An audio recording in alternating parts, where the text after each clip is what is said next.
Slipping at 2.5. Oh, what do you mean there's no way? That's what we call a soft trigger. Ghosting is a rappelling technique where you retrieve your rope without leaving anything behind. All the ones we're going to show you today have a trigger or a loose strand that you pull to undo the fancy slip knot that you tied at the anchor. Now, ghosting is mostly used where bolts don't exist, but my demonstration station has bolts in it, so use your imagination. So the first one that I wanted to start with is what's known as a macrame knot in some communities, equivocation hits in others, but it was one of them that I noticed that fell in multiple disciplines between alpine climbing, canyoneering. So it starts by taking a bite of rope, and I'm going to pass it around an object. And then I'm going to take one strand and pull it through that bite, and then cinch it up with the other. And then I'm going to take that other strand, and then I'm going to continue this just like knitting or crochet.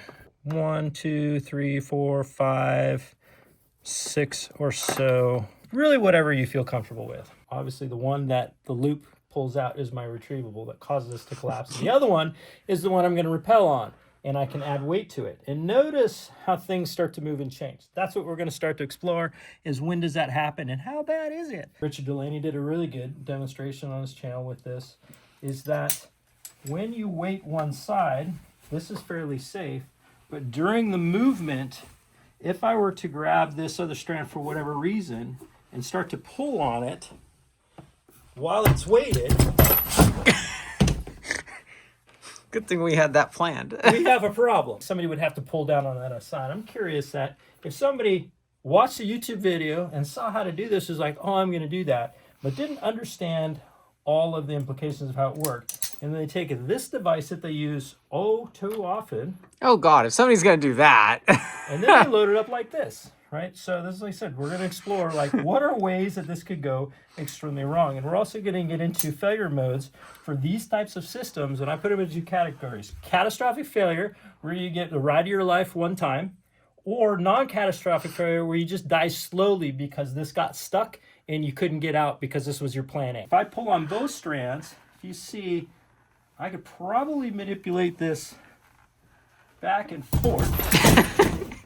And it didn't take much at all. Once it starts going, it's gonna go. How difficult is it to accidentally release versus how much force has to be on the load strand to determine its security, problems and how they can get stuck. And we're gonna explore rope-based systems and then add in hardware systems that fix some problems but induce other problems. So we got a lot to do. This is the Swift Protect rope by Edelrid. We want to test these with a few different types of ropes, statics, canyoneering ropes, and climbing ropes, because all the disciplines are going to be doing this. So we're going to pull this to 1 kilonewton and see what happens.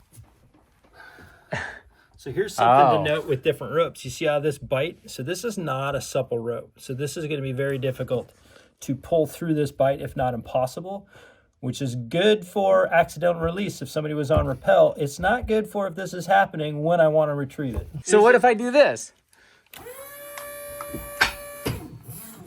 Oh, wow, so it works. I would be able to get this back out after I put 1 kilonewton on it. Now let's go with a fatty 11 mil rope, see what happens at 2 kilonewtons. It doesn't look like it's fully capsized, so this might still be good.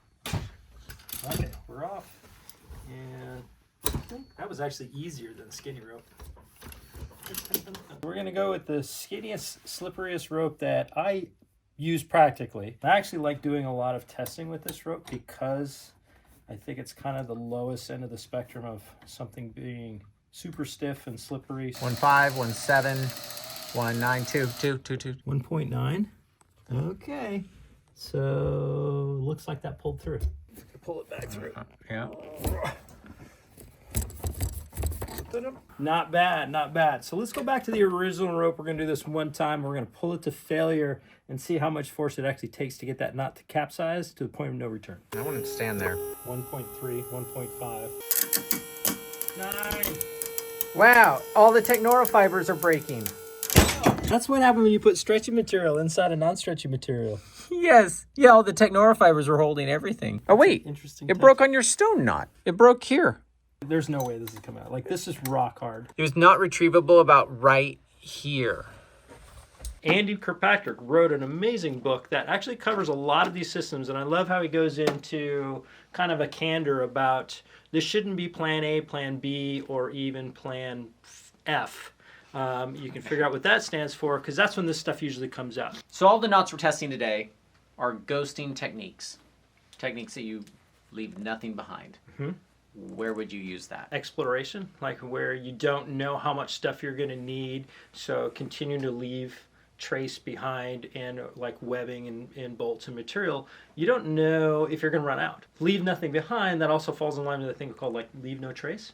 This is also where the anti-bolting community thrive on this, because they think everybody should be doing these things and bolts are unnecessary. That's an extreme case. There are plenty of incident reports and these systems being used incorrectly to say that it's what everybody should be doing all the time. It's just doesn't seem necessary to me. You know, you see the pictures of, 16 pieces of tat left on something, and we're like, man, Yes, it drives me if nuts. they had one technique that they could have used, then none of that would have to be there at all. Hi, I'm Andrew, and my favorite transient system is the Jorini. That is this knot here. So the scenario that we have going on is the classic rock fell down, cut my rope into 3 pieces, and I've had to tie it together. So here I have those knots where I had to tie it together, and I need to retrieve my rope.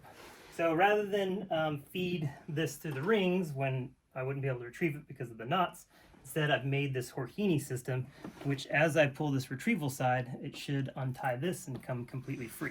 Because it's attached here, which will make this tight, which will pull that loose. When we start to pull this, now the Jorini comes under tension, and we're pulling that, and it should completely free. So the use case the person who invented this was trying to solve was this huge rappel where it was going to be really hard for him to retrieve everything. He was going to have to tie multiple pieces together. He could actually put it over the edge, just make it that much easier when he's retrieving it.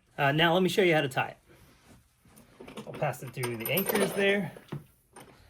And I'm going to put the working end on the top of my fingers and the standing end below. And I'm going to do 1 turn. And then I'm going to take this front strand here, which is the standing end, and I'm going to pop it through there. And then I'm going to take the working end, and this is the important part, is I want to put it back through this hole, but I need to put it back on this side of that bite. Okay. It's like 2 slip knots facing away from each other. Looks like that, and this side looks like that. So yeah, it looks a little bit like a bowline collar, but the back looks real messed up, so kind of a hard one to verify. Oh, God. And again, it's designed to be pulled this way. After your day has gone bad. After you do that, so, really make sure you know how to tie that one. Shares awesome, though. I think it's quite cool. Nailed it. Okay. I bet you're great at filling up your gas tank. Ringo. Oh, Oh, bam! 9. it's a retrieval system. If you pull hard enough. Just keep pulling. Wow. Good luck. Didn't break the rope, though. No. It was an interesting failure. It was like, did we tie it wrong? That's what you always think when you tie a knot like that one. This is the newt. It's a dynamic sheath, so slippery. So let's see how a very slippery canyon rope compares to what we just did, which was a dynamic rope with a Technoir sheath. So it has some pretty good texture. It's kind of grippy.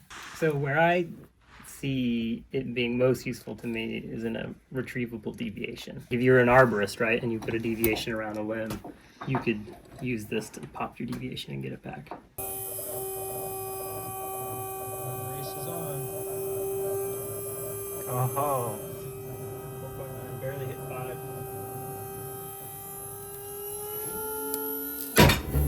Wow. 1.8. What? It was higher?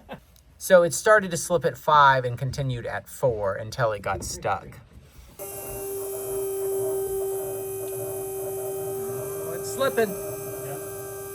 And you're done. I don't know. It's 4. Kind of good. Yeah, it's slipped at 4. For all the canyon nerds who like ghosting videos, we have all the CE4Y ropes. We got the pick line, the sick line, the thick line, and the quick line. And we carry plenty of it, as you can see at hownottto.com. Let's get to the next knot. So here we got the CEM full. Like, so this is the properly tied, complete CEM retrievable system. Again, this one starts by passing a bite around it, but I have a rappel strand and a pull strand. You see it start to move right there. Yeah. With a full, you're going to notice this difference with the half is that when you load this, there's nothing really moves here. All right, so I load it, rappel down, pull it, and you're going to see there's several steps, almost like the Macrame, but it's just all with the same poop.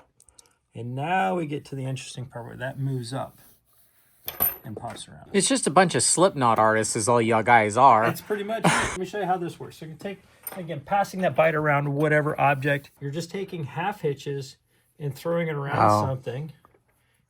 Yeah, so you're just half hitching. Holy cow.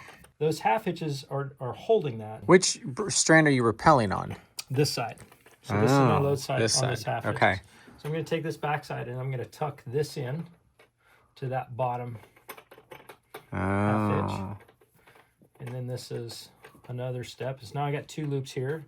So just like all these, if I want to secure these, I put another loop. I can secure those 2 ends.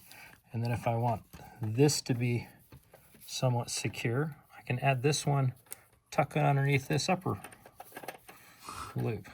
Jeez. Yeah, there's a lot going on here. But notice all of those bends going one way and then half hitch the other way is why it makes this so stable. Since it's not cinching and that relaxes just a little bit, that's what allows this to be fairly consistent in the retrieval. Up, pink. All right, 2 kilonewtons. You've got our propel. Yeah, it works. Let's see how strong it is. Weird things. Wow, it's smoking. Wow.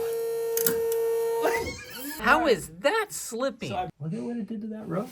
Shall we see if it's still retrievable?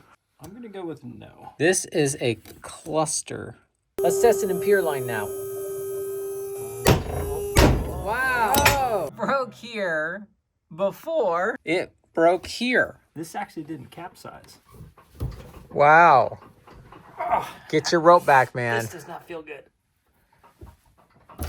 Whoa, retrievable. After you died and fell off your 8. One of the things I don't like about the CEM is that the pull strand is actually wrapping around the tree, so you're actually fighting the friction of the tree as well when you're kind of pulling that back. So harder to release.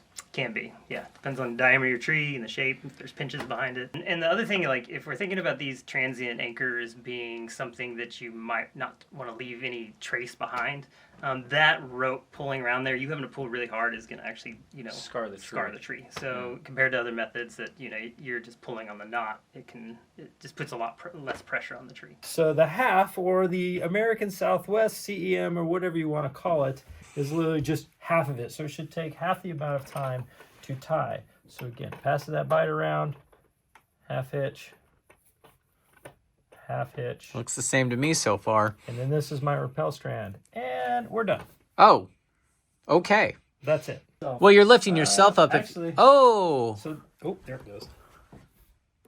well, you'd have to be really pulling the trigger in a silly way. Not as bad as the Macrame. The mechanism of how this is working is just like a half inch. This load strand is pinching down on that bite. Not only does that want to pinch, but it wants to rotate. And you see that flips around. And if this flips around, if that happens, you'll be safe. But this is not going to come back. So it just turns into this little jammy knot. So you could have a catastrophic failure or it gets stuck. Which is That's the perfect. risk. That's exactly what you want in every retrievable things. system. Let's see if this slips. Oh, it's getting close. No, that's holding. You might want to step back. Oh.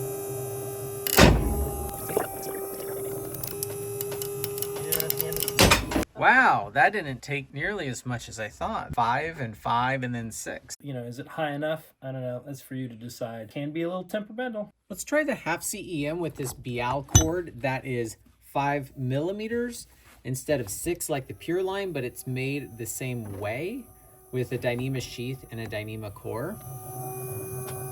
It started to slip at 1, which is what you'd be rappelling at, but it got stuck at 6. Now move into gear-based, and by the end of this, see the benefits of when we have a piece of metal that I can use in the knot. I don't get problems with the knot capsizing.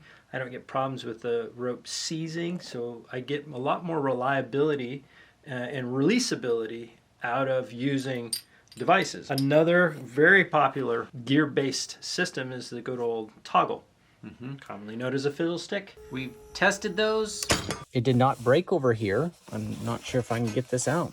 Not that you're ever going to put 17.26 kilonewtons on this. That one was wood and it held until the rope broke, which I thought was fun, so that's why we hang it up here. And then we used a PVC pipe, and that's what's left of it. But I've struggled while it's had 2K in on the machine in the past, trying to pull it out while under load. Let's say I brought 2 ropes, primary and a backup, and I didn't bring a pull cord. So I've got a device that rope diameter fits well in, works with.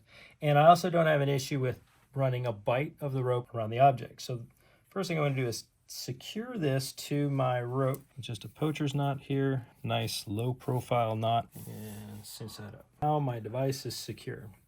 Now I can't pass this through, or I could run it around a tree, but this is where passing the bight is. Like I can do this with all kinds of stuff.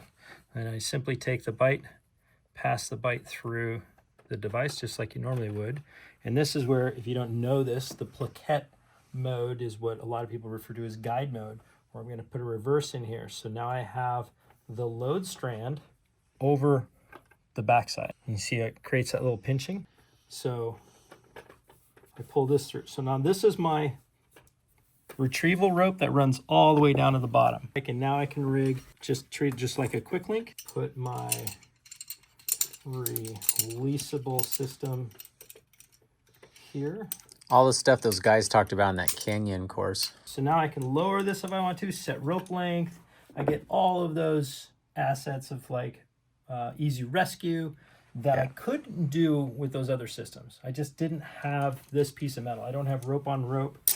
What I like about this is that if this is on the ground, this is my pull side, and now I'm set up, I rappel down just like I would. I can retrieve this. So if this was extended out over the edge and I had a bunch of rope grooves or whatnot that I was afraid this was going to get caught up, I can have it out there, and then I can retrieve this. So at least my primary rope, I'm going to get that back. So that goes in my bag and I can continue. And then I'm going to retrieve this. So that collapses and we're off and running. If this gets caught up, then the only thing that I'm out is however much of this rope I have to get cut off. Other version is that if I have a small ring and I want to have this far out of the edge, I can run this through. I'm going to walk this out quite a ways. This to be out here. And assuming this rope is down the bottom. So this is the same rope I'm using for the pull. I need to secure this device to it. I can do it with the girth hitch. And now I'm going to take this and go once, twice, and notice I'm doing this in guide mode or plaquette mode. So this strand, they're crossed over, and then this is my trigger. I'm going to run that through. Wow. And then set that up. Now, notice this tail is loose. If you're still not comfortable with this, like, hey, what happens if this starts slipping? You can take and secure this underneath that bight again. Because it doesn't stop you from pulling the trigger. Right. So I've captured the tail. Like, you've had quite a bit. And we're also going to, this is what we're going to pull test and find out when this happens. But now I'm back to where I got a loop here and I can rig whatever system I'm used to. I can even put a carabiner on here, rig an MMO, whatever, doesn't matter. Because this cord is on the ground. This is completely independent from my rappel system I'm using. I go down, I'm going to pull on this, and then notice it's just that loose end that goes up, and I get a rope. You can imagine my anchor options only limited to how much rope I have with me. If I don't want to carry a full secondary rope like this is where you can use a smaller one and a smaller cord, like the Pure line or the Beal backup line, which I'm a big fan of those, where you can do this all day long. And we pull tested the Beal backup line once already. I don't know if you saw that in one of the shorts, and I am perfectly happy with those. Is that like a 16-to-1 safety ratio? Yeah. Let's say I don't have a full length rope. I just have a short piece of cord in one of these devices, and I want to get all of this back with my full length rappel rope. I need to connect these two together that when I start to retrieve this, it's going to bring this down. The problem is if this gets stuck, I've now committed my entire primary rope to the system, but it's a lot less gear. Same idea. So this gets back. Pass my bite around. That one goes through. This goes in like that. Cinch this up. So what I didn't talk about in the other two is like, so a back, if you want security to prevent accidental release on these, is that you can just take, and I can do an overhand or half hitch on this one side. That's not going anywhere. You can take and clip this with a carabiner back, and it's like this that's really secure. I can have people use this all day long. Last person then takes this out. I got rope length set. I can throw a releasable device or even a carabiner block. It doesn't matter, but this has to be able to move. Meaning I don't want to put a carabiner on here and then tie this off. I need to pull this side. And you kind of see where I'm going here. If this needs to go away, so then all I have to do is connect this guy to that. I'm just going to tie a knot in here, bring this auto retrieving back up, and then I'm just going to connect this somehow to this. So now this pull cord is now connected to my blocking device, whether it's a carabiner or whatever. This could be a clove hitch carabiner. I'm just going to clip this bite in, or you can take and you can tie these two together. Doesn't really matter, your choice. Pull this, and she comes down. But now I'm bringing down this. And if this loop wants to get caught on something, this isn't going to come back. So that's what you're willing to risk if you want this all coming down. If you know you're going to pull this and it's going to fall straight to the ground, not going to get caught on anything, this is a great system. You can use this in a pinch. I have a regular ATC non-locking carabiner in a full-length climbing rope, and for whatever reason I don't want to pull this all the way up and around. I wouldn't be able to, build this releasing system where it just breaks away. You figure out the scenario for that. I'm not going to tell you. Notice I'm loading this backwards, and I'm loading it because I want these loops on this flat side of the device. I don't want them to be pulled up inside. So one goes through normally, just like that. This one is going to go in plaquette mode. Load strand on top of the break strand. And then my trigger is where it just replaces the carabiner. And in this case, this is my rappel strand. Notice how it's cinching down on there. It's going to hold that, and the metal itself prevents it from capsizing. If I were to retrieve this right now, this is going to end up on the ground, and I'm not going to get it back. That's where this guy comes into play, and I need to clip this through there. I get down to the bottom, and I'm going to release it, and this is where it's very consistent. And I get this, and this comes down in the bite of the rope.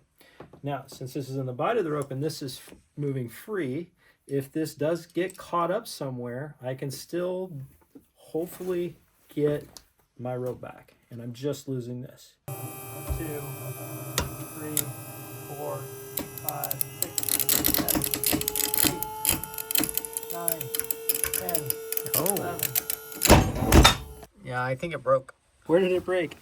Oh, at that really tight bend radius at the first bend. 0.45. All right, you're at a half a kilonewton right there. Half a kilonewton. Yeah. Wow. That's like how a fiddle stick was when I tried pulling it out with a load on it. Off rappel. Wow. You might be onto something. Maybe. This is my pull cord, so this is a separate system from this. You've got multiple strands. You got 1, 2, 3, 4. Like that might be stronger than the rope. The kilonewton on there. Oh, Jesus. Nope. Okay, you're loose. Oh, yeah. Should we find out where the breaking point of this is? Oh, yeah.